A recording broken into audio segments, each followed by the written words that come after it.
Hi friends, welcome to my YouTube channel fun quest. Rainbow day സെലിബ്രേഷന് വേണ്ടി കുട്ടികൾക്ക് സ്കൂളിലേക്ക് ചെയ്തു കൊടുത്തിട്ടുള്ള ബാക്കി 2 ക്രാഫ്റ്റ് വർക്ക്സിന്റെ വീഡിയോ ആയിട്ടാണ് ഇന്ന് ഞാൻ വന്നിട്ടുള്ളത്. മുൻപ് ചെയ്ത റെയിൻബോ ഡേ ക്രാഫ്റ്റ് വർക്ക്സിന്റെ വീഡിയോ ലിങ്ക് ഞാൻ ഐ ബട്ടണിലും ഡിസ്ക്രിപ്ഷൻ ബോക്സിലും ആഡ് ചെയ്യുന്നുണ്ട്. നിങ്ങൾ ആദ്യമായിട്ടാണ് എൻ്റെ ചാനൽ കാണുന്നതെങ്കിൽ സബ്സ്ക്രൈബ് ചെയ്യാനും തൊട്ടടുത്ത് കാണുന്ന ബെൽ ഐക്കണിൽ ഓൾ പ്രസ് ചെയ്യാനും മറക്കരുതേ.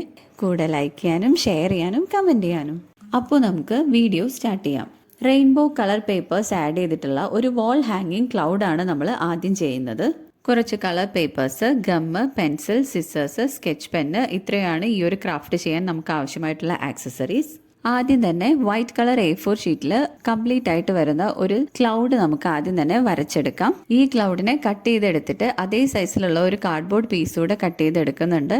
വാൾ ഹാങ് ചെയ്യുന്ന സമയത്ത് കുറച്ച് തിക്നെസ് കിട്ടാൻ വേണ്ടിയാണ് ഈ ഒരു കാർഡ്ബോർഡ് പീസ് കൂടെ കട്ട് ചെയ്ത് വെക്കുന്നത്.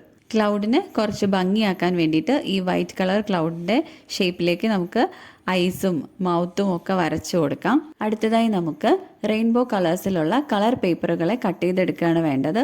2 സെൻറ്റിമീറ്റർ വീതിയിൽ എല്ലാ പേപ്പേഴ്സിനെയും നമുക്ക് നീളത്തിൽ കട്ട് ചെയ്തെടുക്കാം. ഈ ഒരു രീതിയിലാണ് നമുക്ക് പേപ്പേഴ്സ് കട്ട് ചെയ്തെടുക്കേണ്ടത്. ഇങ്ങനെ കട്ട് ചെയ്ത് വെച്ചിട്ടുള്ള പേപ്പേഴ്സിനെ നമുക്ക് ഇതുപോലെ റിങ്സ് ആക്കി എടുക്കുകയാണ് വേണ്ടത്.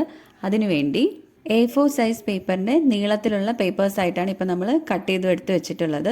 ഇതിനെ വീണ്ടും നമുക്ക് നടുവിൽ കട്ട് ചെയ്ത് 2 പീസാക്കി മാറ്റാം. അതിനുശേഷം ഒരു പേപ്പർ എടുത്ത് അതിൻ്റെ 2 അറ്റങ്ങൾ തമ്മിൽ ഗമ്മ് വെച്ച് ഒട്ടിക്കാം. അതിനുശേഷം അതിൻ്റെ ഉള്ളിലൂടെ അടുത്ത പീസ് പേപ്പർ ഇട്ടിട്ട് അതിൻ്റെ 2 അറ്റങ്ങളും ഗമ്മ് തേച്ച് ഒട്ടിക്കാം. ഈ ഒരു രീതിയിൽ നമുക്ക് എല്ലാ കളർ പേപ്പേഴ്സുകളും ഒട്ടിച്ചെടുക്കാം. ഓരോ കളേഴ്സിലും ഡിഫറെൻറ്റ് നമ്പർ ഓഫ് റിങ്സ് ആണ് ഞാനിവിടെ ഒട്ടിച്ച് വെച്ചിട്ടുള്ളത്.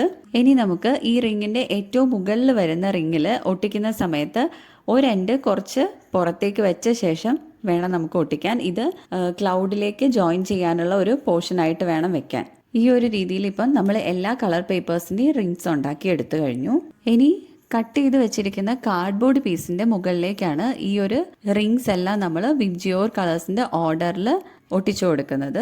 റിങ്സ് എല്ലാം ഒട്ടിച്ചു കഴിഞ്ഞ ശേഷം നമ്മൾ കട്ട് ചെയ്ത് വെച്ചിരിക്കുന്ന വൈറ്റ് കളർ പേപ്പറിലുള്ള ക്ലൗഡിനെ നമുക്ക് ഇതിൻ്റെ മുകളിലേക്ക് ഒട്ടിച്ചു കൊടുക്കാം. അങ്ങനെ നമ്മുടെ വാൾ ഹാങ്ങിങ് ക്ലൗഡ് റെഡിയായി കഴിഞ്ഞു. അടുത്തത് നമുക്ക് റെയിൻബോ പേപ്പർ ഫ്ലവർ ഉണ്ടാക്കുന്നത് എങ്ങനെയാണെന്ന് നോക്കാം. White colour A4 paper, crayons, gum, paper straw, scale, pencil, ഇത്രയും ആക്സസറീസ് ആണ് നമുക്ക് ആവശ്യമായിട്ടുള്ളത്. ഇനി നമുക്ക് A4 പേപ്പറിനെ 2ആയി മടക്കിയ ശേഷം 2 പീസാക്കി മാറ്റാം. ഇനി ഈ ഒരു സിംഗിൾ പീസ് പേപ്പറിൽ 1.5 സെന്റിമീറ്റർ ഗ്യാപ്പിൽ നമുക്ക് മാർക്ക് ചെയ്ത് കൊടുക്കാം. ഇനി നമുക്ക് ഈ പേപ്പറിന്റെ 2 എൻഡിൽ നിന്നും റെയിൻബോ കളേഴ്സിലുള്ള 7 കളേഴ്സും മാർക്ക് ചെയ്തിട്ടുള്ള 1.5 സെന്റിമീറ്റർ നീളത്തിലുള്ള ആ ലൈൻസിലൂടെ നമുക്ക് കളർ ചെയ്തെടുക്കാം. 2 A4 ഷീറ്റിനെ 4 പീസസ് ആക്കിയിട്ടാണ് നമ്മൾ ഈ ഒരു രീതിയിൽ കളർ ചെയ്തെടുക്കുന്നത്. ഈ പേപ്പറുകളിലെല്ലാം കളർ ചെയ്തെടുത്ത ശേഷം നമുക്ക് പെയിന്റ് ചെയ്ത ഭാഗം ഉള്ളിലേക്ക് വരുന്ന രീതിയിൽ ഇതിനെ നമുക്ക് ഫോൾഡ് ചെയ്തെടുക്കണം. ആദ്യം നമുക്ക് നടുവെ മടക്കി കൊടുക്കാം. വീണ്ടും 2 തവണ കൂടെ നടുവെ മടക്കി ഫോൾഡ് ചെയ്ത ശേഷം ഈ പേപ്പർ നമുക്ക് നിവർത്താം. നിവർത്തിയെടുത്ത പേപ്പറിൻ്റെ മടക്കുകളിലൂടെ മുന്നിലോട്ടും പിറകിലോട്ടുമായിട്ട് നമുക്ക് വീണ്ടും ഈ പേപ്പറിനെ ഫോൾഡ് ചെയ്തെടുക്കാം.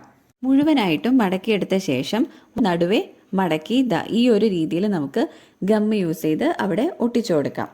പിന്നീട് നമുക്ക് ഈ 4 പീസ് പേപ്പറുകളും നമുക്ക് ഒരുമിച്ച് ചേർത്ത് ഒട്ടിച്ചു വെക്കാം. ഇപ്പോൾ ഇതൊരു സർക്കിൾ ഷേപ്പിലായിട്ട് നമുക്കിത് ഒട്ടിച്ചെടുക്കാൻ സാധിക്കും. ഇപ്പോൾ തന്നെ ഇതൊരു ഫ്ലവറിൻ്റെ രൂപത്തിലായിട്ടുണ്ട്.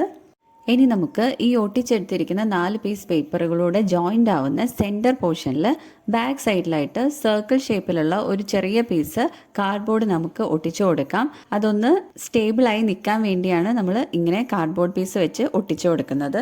ഇനി നമുക്ക് ഈ ഒരു രീതിയിൽ പേപ്പർ സ്ട്രോ ഈ ഫ്ലവറിൻ്റെ ബാക്ക് സൈഡിലായിട്ട് ഒട്ടിച്ചു കൊടുക്കാം.